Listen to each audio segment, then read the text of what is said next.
nafsu syaitannya itu kepada Allah durhaka, kepada manusia jahat. Kalau kita sedang seperti itu berarti nafsu syaitannya sedang dominan. Makanya dan kita saja harus sehingga datang mengenal kalau hidup di dunia jangan hanya merasakan kenikmatan dirasakan oleh para hewan ataupun para makhluk lainnya, para makhluk bangsa rendah istilahnya, supla, alam supla.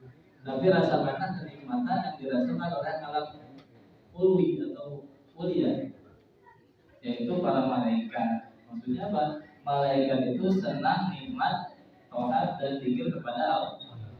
Karena itu sudah kenikmatan zikir itu adalah kenikmatan yang hakiki, yang kekal dan kalau dulu istilahnya zikirnya diborong, satu nafsu itu disembeli dengan 100.000 zikir. Jadi untuk menyembeli satu nafsu itu 100.000, sedangkan tingkatan nafsu dari amarah sampai ke kamilah itu ada 700.000. Tapi sekarang dicicil ya. Jadi itu kalau dari itu yang penting harus menjaga wukuf adani. Kalau wukuf adani itu menjaga bilangan minimal 3 itu minimal. Kalau lagi sibuk, tapi ada catatannya kalau lagi sibuk. Kalau tidak sibuk minimal 165. Itu selamat. Dalam istilah Naqsyabandi namanya hukum adani. Itu kita pakai.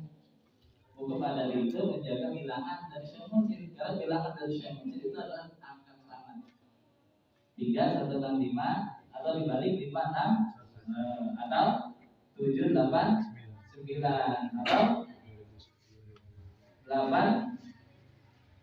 897 atau 987 atau 2021 atau pakai bilangan Hijriah 1442 tapi niat ganjil. Jadi kalau zikir sudah dilepas itu kan nggak tahu tuh ganjil apa benar. Niat ganjil, jadinya ganjil. Wah ini ganjil apa benar? Ini boleh dilepas nih. Harus niat ganjil. Hewan lain hijau sedikit. Iya, maunya ngerekam orang aja. Matanya serem. Ya seperti itulah. Nah, semuanya sebetulnya makhluk itu gambaran dari manusia. Dengan apa dikekangnya hewan liar, hewan buas yang ada dalam diri kita tetap dengan kekangan zikir. Pada hakikatnya dikekang oleh semut, tapi alatnya dengan zikir. Nah, jadi semua zikir itu semua disampaikan hari minggu yang lalu. Zikir itu alat itu untuk mensucikan diri, untuk mengendalikan nafsu, untuk menyembelih nafsu, dan semuanya alat. Maka beruntung manusia diberi alat. Tinggal kita bagaimana menggunakan alat itu. Nah, sekarang pisau untuk menyembelih, apakah diasah misalnya atau disimpan saja? Dikira 3 tahun sudah nggak ada ceritanya misalnya. Dikatakan dikira al-zikru sikinul muridin. Karena ada juga ungkapan lain al-zikru saiful muridin. Zikir itu adalah pedangnya seorang murid yang tahu bihi a'da'u min al-jinn untuk menghadapi musuh, baik musuh berwujud manusia ataupun berwujud jin. Dengan diri Allah bahkan menuju makom. Jadi kalau tadi hal itu tidak tentu, tidak tetap, datangnya tiba-tiba. Kalau sudah menetap dalam diri itu menjadi makom.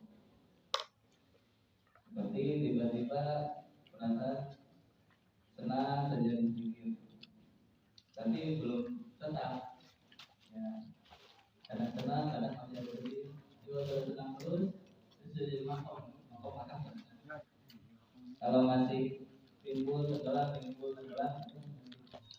padahal dalam hal secara teori, secara keilmuan dalam kita baru dikatakan bahwa tahapan-tahapan menuju makom itu adalah pertama ilmu, kedua amal, ketiga hal, keempat makom.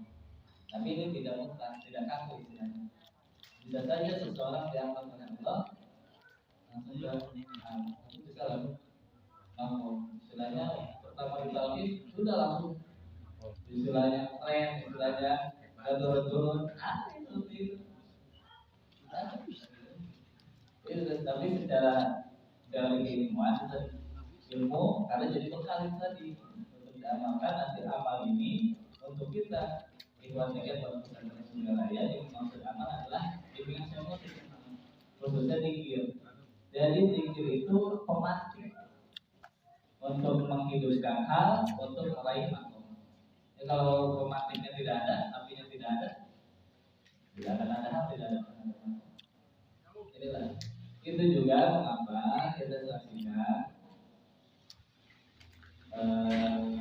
fenomena orang-orang yang istilahnya menempuh perjalanan suluk tanpa bimbingan emosi kadang aneh-aneh ya.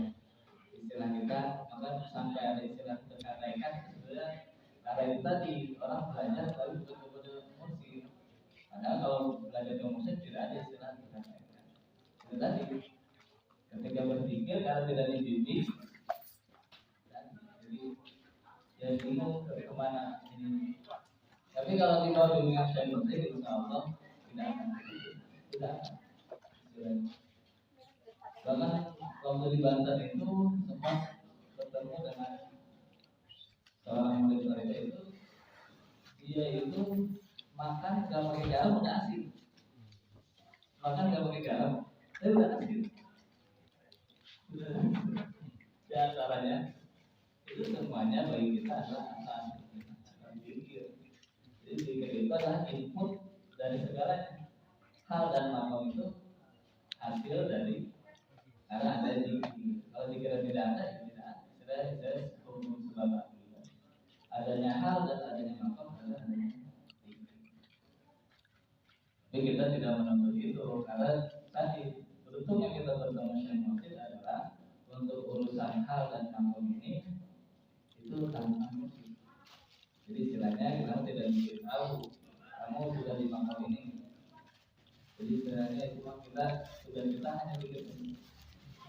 Inilah kaitannya dengan kita contohnya pada bulan ini Dzulhijjah Allah memerintahkan di antaranya kita mengikuti seorang nabi yang makomnya begitu mulia di hadapan Allah sehingga Nabi Muhammad SAW tadi diperintahkan untuk mengikuti beliau yaitu Nabi Ibrahim alaihissalam. Allah berfirman "Wattakhidhu min maqami Ibrahim musalla." Secara umum ini diartikan maqam Ibrahim bisa lakukan. Menurut ulama al-fikih yang dimaksud maqam Ibrahim itu adalah keistiqomahan seperti istiqomahnya Nabi Ibrahim. Padahal sebenarnya tepat bukan istiqomah. Karena istiqomah itu masih mencari tadi belum aja. Kalau sudah aja bukan istiqomah namanya, tapi makolah. Maka bahasanya bahasa itu min makomi. Karena sudah ada kayak bahasa makom. Itulah diantaranya Nabi Ibrahim itu tauhidnya kepada Allah begitu luar biasa. Karena dikatakan ketika Nabi Ibrahim dilempar oleh Raja Namrud ke dalam api, jadi di bahasa kita Nabi Ibrahim dibakar itu bukan diikat di pohon pakai kayu bakar, bukan. Tapi Nabi Ibrahim dibakar itu dalam kitab-kitab sejarah bukan dibakar seperti itu, tapi istilahnya ini sepeda mata bakar ke bawah. Nabi Ibrahim dari kejauhan dilempar. Maka bahasanya waktu kita itu bil manjani pakai alat pelotar. Kalau perang kan ada pakai batu tuh. Nah, kapel bukan kapel itu dapat ketapel batu bersatu. Bisa kita bayangkan mempertanyakan seberapa besar arti yang disiapkan untuk bakar. Ketika Nabi Ibrahim dibakar, turunlah malaikat Jibril dan atas perintah Allah untuk memberi pertolongan. Wahai Nabi Ibrahim, silakan kau ingin aku berbuat apa? Apa jawab Ibrahim? Aku tidak ada hajat dengan, nggak ada urusan sama aku. Urusannya karena aku yakin kepada Allah Subhanahu wa Ta'ala. Kemudian bukti dari makam Nabi Ibrahim itulah adalah peristiwa yang kita peringati tadi pagi dan sudah lewat nanti, yaitu peristiwa 10 Dzulhijjah, yaitu kurbannya Nabi Ibrahim alaihissalam. Maka dari peristiwa kurban itu bagi kita berdasarkan permasalahan sebuah ayat, kurban bukan sekedar hanya menyembelih hewan. Kurban itu adalah bukti dari segi seorang murid adalah bukti cinta kepada Allah, kepada Rasulullah, kepada Syekh Muslim, dan dari sisi Allah adalah ujian bagi seorang murid yang mengaku itu. Karena pada suatu waktu Nabi Muhammad SAW pernah didatangi oleh seorang sahabat, beliau mengungkapkan kecintaannya kepada Rasulullah. Ya Rasulullah, sungguh aku cinta kepada. Kalau seperti itu, siap-siap menerima cobaan. Setiap cinta akan diuji. Itu tadi bahasa istilah yang muslim sederhana. Apa yang tidak diuji hanya kaleng. Kalau emas diuji, kita jangan aneh. Ketika kita mendapatkan kesulitan dalam hidup, itulah kabar gembira bagi kita bahwa cinta kita diterima oleh Allah, tapi sedang diuji. Dalam tapi dari cinta maka diuji. Para roek.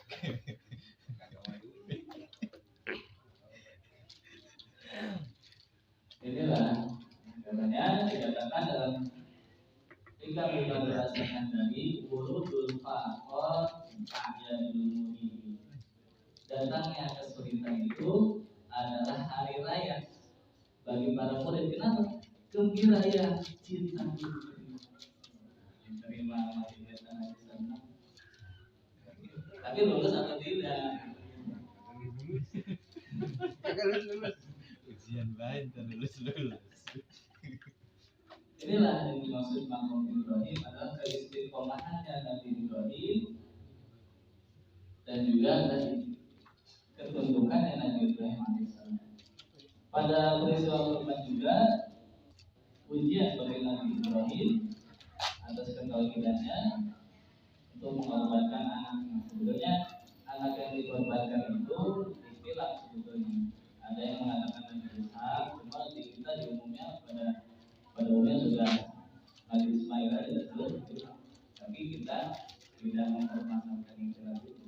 Yang pasti Nabi Ibrahim diuji untuk menyembelih anaknya, sehingga dikatakan seandainya Allah tidak mengganti anak yang disembelih itu dengan domba, maka pasti menjadi syariat manusia mesti menyembelih. Wah, coba itu. Saya memang itu bukan tujuan Allah. Tujuan Allah bukan supaya Nabi Ibrahim menyembelih anak, tapi kecintaan. Itu waktu bawa anaknya keluar untuk disembelih, nggak bilang dulu itu ke istrinya. Tahu-tahu pas mulai cerita aja. Kita gimana itu? Seperti itu lah. Inilah maka kita makna kurban dalam dimensi thariqah bukan hanya menyembelih hewan kurban. Nanti yang pokok adalah kita belajar menyembelih hawa nafsu, yaitu nafsu bahimiyah. Ada dari manusia ada 4 nafsu. Yang pertama adalah nafsu malakiyah, nafsu kemalaikatan. Itu cirinya malaikat itu la ya'suna ma amarallah wa yaf'aluna ma yu'marun. Itu malaikat tidak maksiat kepada Allah dan mengerjakan semua yang diperintahkan oleh seperti ini, itu berarti sedang dominan. Nafsu malakiyah kemalaikan di dalam diri kita sedang dominan. Bahkan sebetulnya manusia itu pada hakikatnya lebih mulia dari malaikat. Itulah yang mau kita. Kalau kata malaikat dia istiqomah, dia aja, dia selalu taat kepada Allah karena memang tidak diberi nafsu. Nah, ketika diberi nafsu ternyata secara itu kan ada malaikat yang itu dikatakan malaikat Halid dan Malik itu istilahnya merasa bangga dengan dirinya, merasa lebih baik daripada manusia. Tapi Allah katakan manusia itu tetap lebih utama. Kenapa? Karena manusia itu diberi nafsu. Ternyata setelah dia diberi nafsu sama saja lebih parah dari manusia. Inilah nafsu malaki. Tadi pemantiknya tetap itu adalah di untuk membuat nafsu malaki dalam diri kita dominan adalah dengan karena dikir juga ciri dari nafsu malaki itu sendiri, karena malaikat yusabbihuna laila wa nahara la yaqulun, tidak pernah putus-putus untuk berzikir kepada Allah Subhanahu. Kemudian yang kedua, nafsu yang ada dalam diri kita adalah nafsu bahimiyah yang disyaratkan pada tanggal 10 Dzulhijjah ini menjadi hewan kurban. Karena bahimiyah itu artinya hewan ternak. Jadi dalam diri kita ini ada kebo, ada sapi, ada kambing. Istilahnya kalau orang Sunda hantorin lah, temannya hantorin ya. Dahar modal, pengennya senang saja. Iya, sama kayaknya makan enak. Nafsu bahimiyah, enak tidur, enak makan, enak hubungan dan lain sebagainya. Tidak salah, itu cuma harus diatur. Jangan sampai itu yang dominan. Makanya dikatakan manusia itu kalau nafsu bahimiyah yang lebih dominan, ulaika kal an'am. Baru kalau lebih marah daripada anak. Kalau anak itu hewan ternak, wajar ayam mah istilahnya dalam primarnya ayam nggak menjadi gila. Kita buang kotoran dengan namanya. Inilah kita belajar mikir itu mengendalikan nafsu kehewanan di dalam diri kita. Kan kebun baca kalau tidak di